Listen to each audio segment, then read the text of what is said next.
Gentlemen, this country of ours is unique in one very important respect. We're the only nation in the world where practically every family has its own transportation system.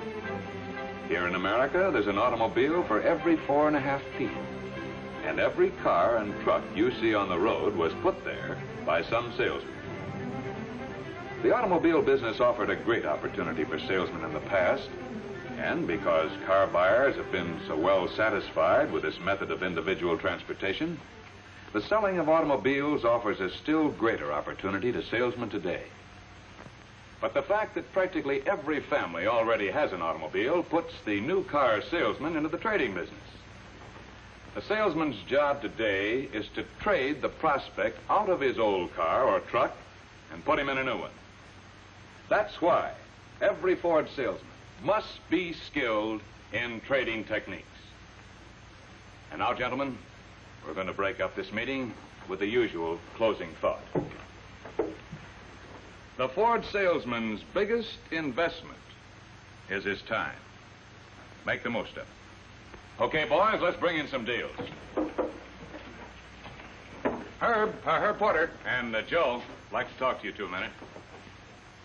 Herb, one of the best ways for a new man to get started in this business of selling cars and trucks is to spend a little time with someone who knows all the angles. Now, Joe Thorne here is a good man to show you the ins and outs of the business. Joe, I'd like to have you take Herb with you for a few days, see how you do things. Is that all right with the both of you? Sure. You bet it is, Mr. Fuller. Okay, then, the best of luck to you, Herb. And did you have good luck, Herb? Well, Charlotte, that's something you can't just answer with a yes or a no. A lot of things happen, and... Tell me about them, Herb. Well, it's a long-winded story, but anyhow, we went for a ride in Joe's demonstrator. Mr. Thorne. Joe. It's Joe, Herb. Okay, Joe. I was wondering, I understand you're at or near the top in sales every month. So that means you must do things a lot different, huh? No, I don't think so, Herb. Maybe it's just that I do more of the same things. You see, it's like Mr. Fuller says. Time's my greatest investment. And, well, I hope this doesn't sound stuffy, but I try to make the most out of every minute. But I had the idea cars were always sold in the showroom. Some of them are, but most of them are sold by going out after the customers. Hey, there's Dick Jones. Hey, Dick. Got anything for me today, Dick? Yeah, Joe, I sure have. I was going to give you a call. Get in touch with Bert Jasper, 1040 Gladstone. He's got a 46 Ford four-door, and he looks hot. Okay, thanks a lot, Dick. Well, thanks to you for that check you sent me last week. I'll keep sniffing. So long, Joe. So long, Dick. What's all that about, Joe? Well, Dick's one of my bird dogs. He's good for 3 or 4 hot tips a month. Bird dog? Yeah, guys who tip me off when somebody's thinking about buying a car. How many of these bird dogs do you have? Oh, maybe 10 or 15 with 5 or 6 I can depend on. Are they all salesmen like Dick? Oh, no. No, you might find a good bird dog almost any place. One of my best ones is a barber. Yeah. Oh, hello, Joe. No, I'm not too busy. Yeah, I got one yesterday. A 47 Pontiac convertible. Uh-huh. Yeah, the license number is, BR3728. Yeah, sure, Joe. So long. Another good one runs an independent garage. He buys a lot of parts from us. Hiya, Mike. What do you know today?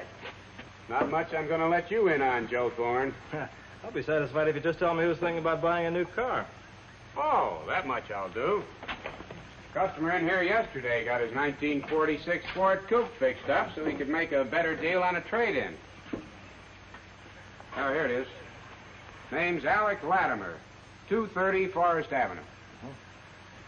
Okay, much obliged, Mike. I'll get right on that. See you later. I'm sure of that. So long.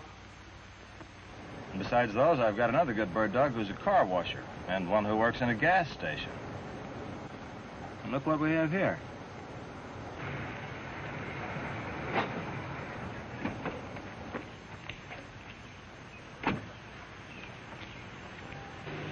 Good morning, sir. My name's Joe Thorne. I'm with Jack Swift, Ford dealer. We got a buyer for a car like yours, but I've got to move fast. If I can get you more than it's worth, will you trade today? When I want to buy a new car, I'll know what to do about it. Very well, sir. Here's my card. If I can help you, let me know. Bye. Bye.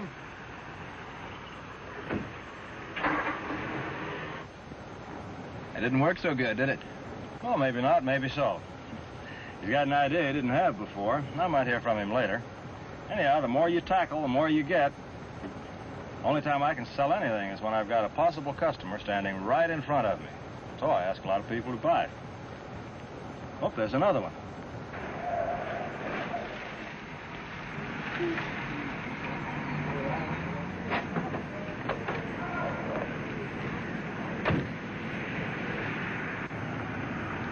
Morning, sir. My name's Joe Thorne. I'm with Jack Swift, Ford dealer. Yeah? We need a model like yours to balance our used car stock.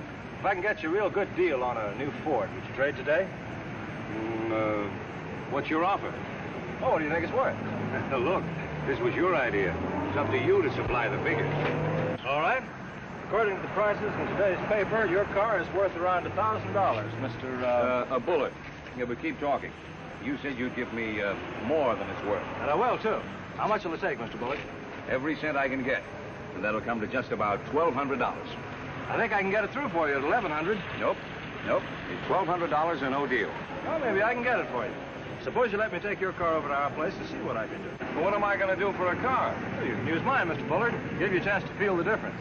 Okay, I'll do that. Can you come in around 2 o'clock, Mr. Bullard? Yeah, I think so.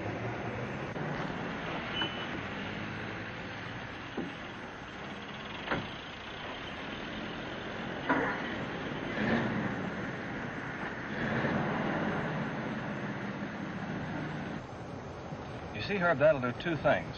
Bullard will come into the showroom because we've got his old car, and he'll get a good selling on Ford by driving it. That's why I always keep my demonstrator in good shape. Clean, lubricated, top running condition. It's a good idea. You going back to the showroom now, Joe?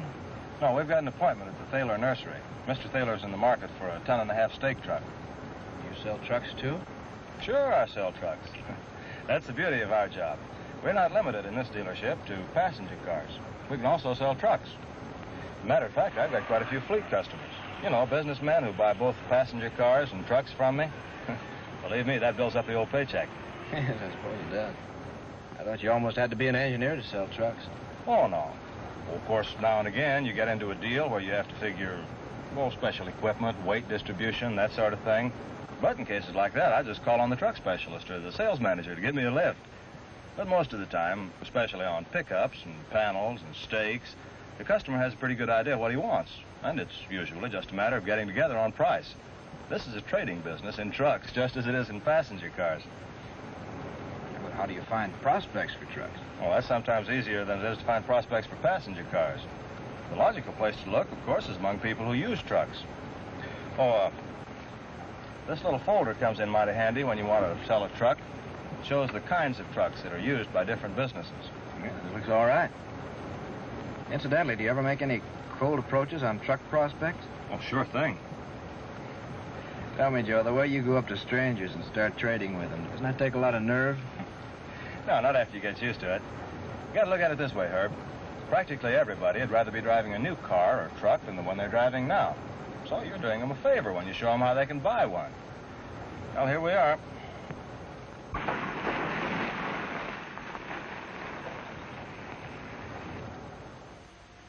We're ready to give you an attractive trade-in allowance, Mr. Thaler, because it'd mean a lot to us in advertising to get you into a new Ford truck. How much would you give? We'll put you into a new 10.5 Ford. We'll take your old Chevy as a down payment, and your payments will come to only $65.10 a month for 24 months. How much allowance is that? That's an allowance of $625. Uh-huh. That's just about what the Chevrolet man said. And I've always been satisfied with my Chevrolets. You do a lot of your own driving, don't you, Mr. Thaler? Yeah, most of it. Then the additional comforts you get in a Ford truck will be interesting to you. Our cabs have all the comforts you expect in a passenger car. For example, the Ford truck has a thick, springy, rubberized hair padding that can't mat down or pull apart. And besides these advantages in driver comfort, safety, and convenience, you get the ruggedness for long life that Ford's always been noted for. Compare the clutches, for example. The Ford truck clutch has 20% more facing friction area than the Chevy. That gives you a good idea of the general overall difference.